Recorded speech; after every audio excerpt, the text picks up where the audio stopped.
Carbon offsets are emission reductions that would not have otherwise occurred in any circumstance. So they're not required by law, and factories or other sources would not have just gone and reduced those emissions. Here, they have done it because there is a carbon market and they're looking to generate some revenue. So by virtue of the existence of a carbon market, they're able to reduce their emissions and make some money. Carbon offsets are critical to achieving the climate goals because the goals are so significant.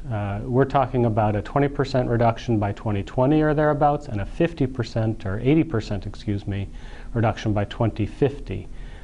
To achieve that level of emission reductions, which is comprehensive transformation of the economy essentially, we need to use every tool that's possible. Carbon offsets are one such tool. We absolutely agree that companies should do absolutely everything that they can do to reduce their own emissions. But we also recognize in the real world there's a limit to how much you can do and how quickly you can do it.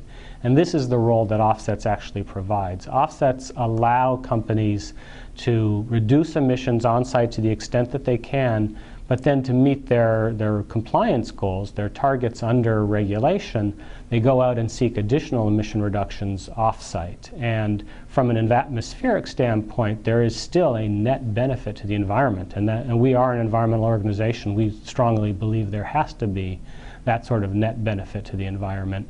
Offsets allow for us to address reductions from facilities in a way that gives time for the transition to the kinds of tremendous cuts that need to be achieved, 20% by 2020 and 80% by 2050.